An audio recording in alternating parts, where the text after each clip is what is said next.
Salut à tous et bienvenue sur AZ237. L'enlèvement et le meurtre d'Alexis Murphy ont été un événement dont on a beaucoup parlé en 2013. Si vous demandez à la famille ou à n'importe quel ami de l'adolescente, ils vous diront qu'elle était une âme si belle et pétillante qui riait et souriait toujours. Pourquoi quelqu'un voudrait-il enlever une personne aussi adorable qu'elle l'était, ce que tout le monde voulait savoir ? Tout ce dont rêvait l'adolescente, le triste jour de l'événement, c'était de se faire belle pour ses prochaines photos de fin d'études. La vidéo d'aujourd'hui révèle tout le mystère entourant la disparition et la mort éventuelle d'Alexis. Regardons son histoire. Mais avant de commencer, j'aimerais vous rappeler qu'après avoir regardé cette vidéo, vous pouvez faire un tour sur notre chaîne pour découvrir de nombreuses histoires, à la fois incroyables, intéressantes et émouvantes. Et n'oubliez pas de vous abonner à la chaîne et d'activer la cloche de notification si vous êtes nouveau parmi nous. Alexis Murphy est né le 5 juin 1996 en Virginie, aux États-Unis, sous le nom d'Alexis Tiara Murphy. Elle est née de Laura Murphy et Troy Brown. Elle était une lycéenne de Lovington qui aimait sa famille, les réseaux sociaux, le sport, la mode et la couleur rose. Elle était même capitaine de son équipe de volleyball, les Nelson Lady Govs. Elle tenait toujours ses nombreux followers au courant de son parcours et le divertissait. Elle était tout simplement aimée de tous. Le 3 août 2013, Alexis, 17 ans, se rendit au magasin pour acheter des extensions de cheveux. Avant de faire le déplacement, elle tweeta à ses followers qu'elle faisait une virée en voiture. C'était le moment des photos de fin d'année et elle voulait se faire coiffer pour cela. Elle avait quitté sa maison de Shipman en Virginie dans la soirée et avait prévu de se rendre à Lynchburg pour acheter ses articles.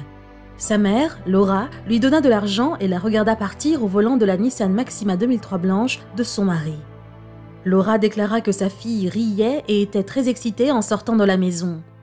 Elle-même était sur le point de partir pour travailler de nuit au bureau de poste. Elle ne savait pas qu'elle voyait sa fille pour la toute dernière fois. Alexis avait un couvre-feu strict qu'elle respectait généralement, alors quand elle ne rentra pas chez elle après minuit, sa grand-mère, qui vivait avec la famille, s'inquiéta. Alexis n'avait jamais dépassé l'heure de son couvre-feu auparavant. Il était évident que quelque chose n'allait pas. Son père, en apprenant la nouvelle, demanda que l'on appelle la police. Pendant les 2 jours suivants, la famille et les amis d'Alexis aidaient la police à la rechercher après qu'elle ait été officiellement signalée comme personne disparue. Alexis était très aimée de ses amis et de ceux qui la suivaient sur les réseaux sociaux. De nombreux messages furent publiés au sujet de l'adolescente disparue et très vite, les personnes qui la suivaient commencèrent à participer aux recherches. La nuit des recherches, la police d'État fut appelée et un hélicoptère fut envoyé dans les airs. Le FBI effectua également des recherches au sol. Son cas devint une spéculation nationale. Pendant des jours, les gens cherchaient Alexis dans l'espoir de la retrouver. Cependant, 3 jours plus tard, la police fit finalement quelques progrès. La voiture du père d'Alexis fut retrouvée abandonnée sur le parking d'un cinéma à Charlottesville. Il n'y avait absolument personne dans la voiture. Elle n'aurait pas pu arriver là toute seule. Quelqu'un avait dû l'y conduire. La police commença à chercher des preuves dans les centres commerciaux voisins. Cela fut très fructueux. Quelqu'un avait été filmé sur les vidéos de surveillance de ces centres commerciaux. La voiture avait été vue se garant à 22h30 la nuit après la disparition d'Alexis.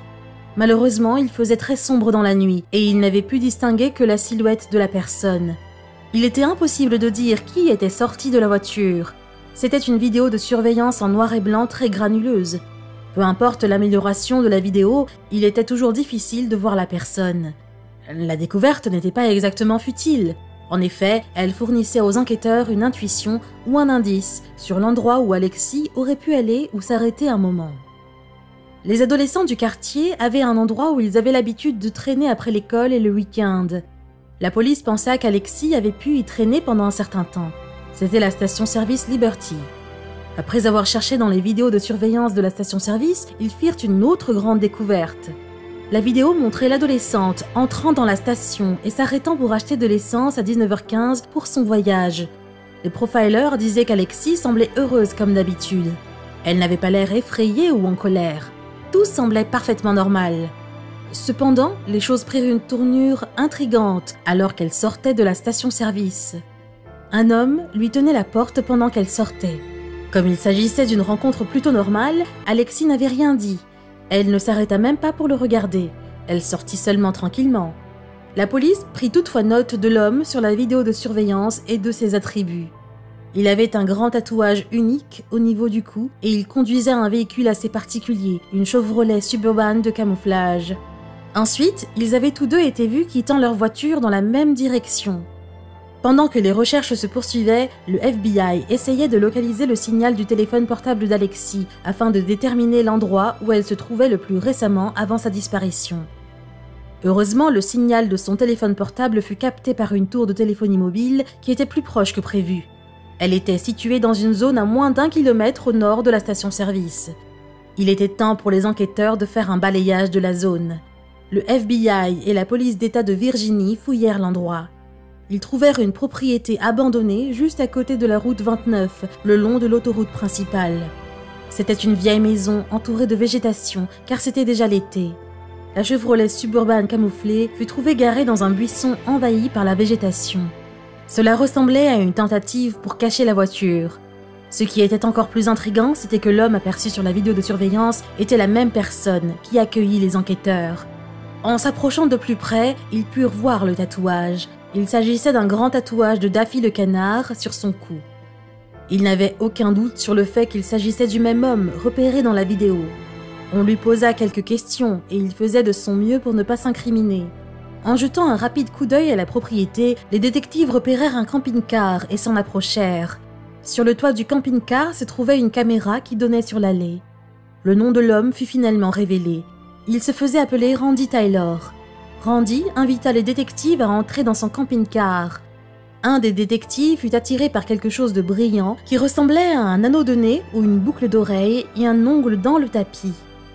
En plus de cela, un long cheveu noir appartenant à un Afro-Américain fut trouvé sur l'oreiller de son lit. Les preuves furent rassemblées et envoyées pour un test ADN au laboratoire de la police criminelle de l'État de Virginie. Un examen plus approfondi de la vidéo de surveillance sous un autre angle montra Randy se dirigeant vers son camping-car avec la voiture d'Alexis qui le suivait. Toutes les preuves prélevées dans le camping-car de Randy étaient revenues positives, correspondant à l'ADN d'Alexis. Cela signifiait qu'il savait quelque chose sur la disparition de l'adolescente.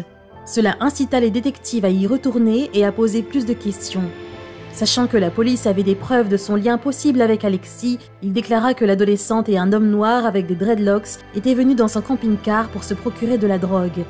Ils avaient tous bu quelques bières et elle était partie en riant et en souriant. Selon lui, c'est la dernière fois qu'il l'avait vue. Il nomma le type noir comme Damien Bradley. Damien connaissait Alexis, mais il nia l'avoir escorté jusqu'au camping-car de Randy. Heureusement pour lui, son alibi fut vérifié. Il passait du temps avec son père en Alabama au moment de la disparition d'Alexis. Cette fois, la police avait assez d'éléments pour arrêter Randy. Il avait fait de multiples fausses déclarations et les preuves contre lui étaient trop nombreuses pour ne pas les remarquer. Trina Murphy, la tante d'Alexis, fit une révélation choquante après qu'une photo de Randy lui ait été montrée. Alors qu'elle ne pouvait pas dire où elle l'avait rencontré, elle était sûre qu'il lui semblait très familier. Plus tard, elle fut capable de se rappeler. Apparemment, il travaillait dans un garage de voitures d'occasion où elle avait acheté une voiture. Étonnamment, c'est lui qui avait remis les clés après l'achat. Les détectives voulaient savoir quel genre de personne était le suspect et s'il avait un motif spécifique pour enlever Alexis. Ce qu'ils découvrirent était très effrayant. Randy avait l'habitude de garer sa voiture à l'angle de la station-service Liberty et de rester assis pendant plus d'1 heure à regarder les gens entrer et sortir du magasin. Un employé d'un magasin de pornographie déclara à la police qu'environ 45 minutes avant qu'Alexis n'entre dans le magasin, le suspect avait acheté 2 vidéos pour adultes dans son magasin. À ce moment-là, il devint évident que Randy était peut-être motivé sexuellement pour enlever l'adolescente disparue. Après avoir obtenu un mandat de perquisition, ils retournèrent au camping-car et procédèrent à une fouille plus minutieuse de l'endroit. Ils trouvèrent sous le canapé un t-shirt en boule qui avait des taches de sang, des extensions de cheveux noirs et une paire de fossiles qui correspondaient tous à l'ADN d'Alexis. Le téléphone d'Alexis fut retrouvé à environ 4,5 mètres du camping-car.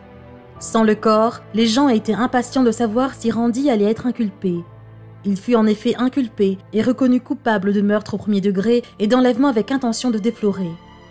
Il fut condamné à 2 peines de prison à vie. Au-delà du doute raisonnable, les flics étaient sûrs qu'il était le meurtrier de la jeune Alexis Murphy. Randy était également un suspect potentiel dans la disparition de Samantha Clark, une jeune fille de 19 ans qui avait disparu de la ville d'Orange. S'il était prouvé qu'il était impliqué, il risquait la peine de mort. 7 ans plus tard, le 3 décembre, le corps d'Alexis fut retrouvé dans une propriété privée le long de la route 29. Les restes furent identifiés comme appartenant à l'adolescente. Sa famille put enfin tourner la page, comme elle l'espérait. Tante Trina travaille désormais avec une organisation appelée Help Save the Next Girl, qui aidait le monde à se souvenir des adolescents qu'il avait perdus. Pour elle, un enlèvement peut se produire n'importe où, n'importe quand et pour n'importe qui. Pour cette raison, la prochaine fille doit être protégée à tout prix. Quelle est votre opinion au sujet de cette histoire? Dites-le nous dans les commentaires. Si vous avez aimé cette vidéo, alors cliquez sur le bouton j'aime et partagez-la autour de vous. À très bientôt sur AZ237.